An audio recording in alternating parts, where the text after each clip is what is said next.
Pusšimtis bendrosios praktikos ir šeimos gydytojų viešėjo Izraelyje už Slovenijos bendrovės Kirka Lietuva lėšas. Tokių kelionių būta ir anksčiau, tačiau šį kartą atvirumu nustebino kompanijos vadovas, kuris mūsų žurnalistai atvirai prisipažino, medikus vežęs į užsienį tam, kad jie vėliau pacientams skirtų būtent jo įmonės vaistus. Vaistų kontrolės tarnyba prisipažįsta, kad yra bejėgiai ištirti, ar tai korupcija. Surinkti įrodymų iki šiol nėra pavykę ir specialiųjų tyrimų tarnybai. Taigi, nei čia kyšis, nei čia ką. Keliauji, gauni dovanų, o receptus grįžęs rašai pagal sąžinę. Aušrinės Jonovienės ir Daivo Žeimytės reportažas. Lėktuvas iš Kijevo, kuris parskraidino prieš tai Izraelyje viešėjusių Lietuvos medikų būrį, nusileido penktadienio naktį. Įspūdžiais iš Viduržemio jūros rytuose įsikūrusios valstybės gydytojai dalintis nepanoro. Oro uosto koridoriais bandė pasprukti nuo juos pasitikusių žurnalistų. Kaip sekėsi poilsis Izraelyje?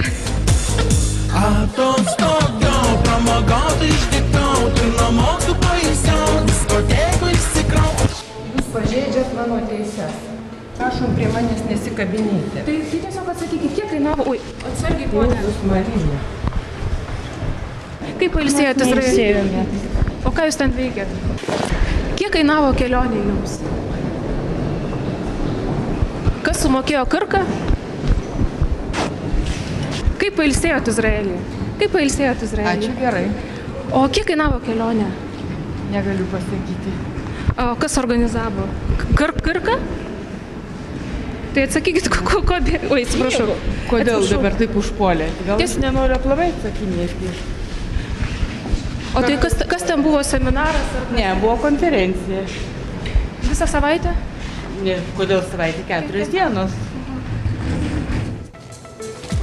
Varėnos poliklinikoje dirbanti medikė buvo kalbesnė. Sakykit, kaip sekėsi Izraelyje atostogauti, ilsėtis?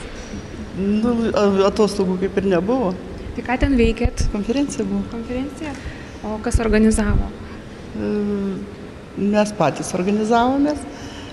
Ir... O kiek tai jums kainavo? Ar kažkas apmokėjo? Žiūrint, kas, pavyzdžiui, už konferenciją užmokėjo Kirkos firma, o toliau patys. O, pavyzdžiui, nakvynės skrydis? Aš taip pati mokėjau.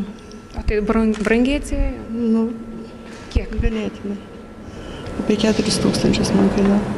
4 000 litų? Taip. O kokia įstaigoje dirbat? Varėno. Varėnoje? Supratau. O čia kaip patekote į tą konferenciją? Buvo sudėtinga patekti, kvietė? Gal ne, būna žurnaluose parašyta, kur vyksta kokia konferencija ir užsirašai. Nes čia buvo, kartais būna netgi draudimas, kad negali finansuoti konferencijų farmacinės kompanijos, nes čia nevakyšės už kažką. Nežinau. Spėjama, kad Izraelyje kelias dienas už farmacininkų pinigus viešėjo ne viena dešimtis Vilniaus Antakalnio poliklinikos medikų. Poliklinikos direktorių ši žinia nustebino. Pasak gydymo įstaigos vadovo, gydytojai keliavo per savo atostogas ir jo apie kelionę neinformavo. Tai ką darbuotojai daro savo atostogų metu, tikrai administracija nesikiša ir nežino. O jeigu farmacinė kompanija kažkokia pasielgia ne taip, kaip turėtų pagal įstatymus, tai yra tarnybos, kurios turėtų pasirūpinti šito dalyku. Slovenijos farmacijos kompanija Kirka Lietuva užsiema didmeninę prekybą vaistais.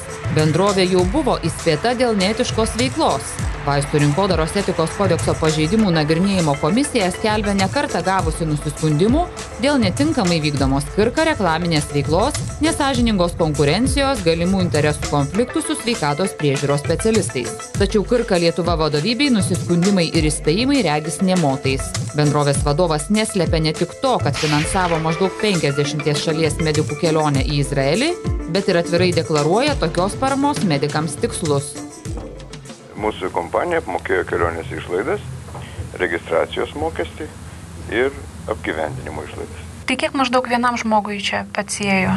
Nemanau, kad aš turėčiau šitą jums pasakoti. Koks kompanijos interesas buvo šiuo atveju siūsti medikus? Tai yra mūsų investicija į santykius ir mes tikimės, kad gydytojai išrašys mūsų vaistus dėl to, kad, visų pirma, dėl to, kad jie gavo kažkokiu tai žinių susijusių su mūsų vaistais. Antras dalykas dėl to, kad, būtent mes rėmėm jų kelionę.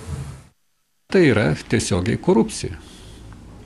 Kitaip sakant, gydytojas ar kitas sveikatos priežiūros specialistas pasidaro susaistytas su kompanija, jaučiasi arba ir yra jai įsipareigojęs atlikti kažkokius darbus naudingus jai. Jeigu tie darbai naudingi konkrečiai kompanijai, galima daryti prielaidą, kad jie visiškai arba ne visada tinkami ir naudingi pacientui. Dar pernai vaistų kontrolės tarnyba tyrė, ar farmacijos kompanija Kirka Lietuva organizavo medikams kelionę į Turkiją. Surinktus duomenys jie perdavė specialiųjų tyrimų tarnybai. Tačiau ši tyrimo nepradėjo. Kodėl viešai komentuoti atsisako? Kodėl iki šiol nepavyksta pažaboti medikų kelionių už farmacininkų pinigus, atsisako komentuoti ir Sveikatos apsaugos ministerija. Teigia, kad tai vaistų kontrolės tarnybos reikalas. Ši sako, tokiems tyrimams stinganti kompetencijos. Mes negalim ištirti, kas buvo finansuojama, vežama, teisėtai iki galo ar neteisėtai, nes nevykdom nei operatyvinės veiklos, nei negalim tirti savo ruoštų, neturim tų kompetencijų, bet kokio ūkinio subjekto veiklą.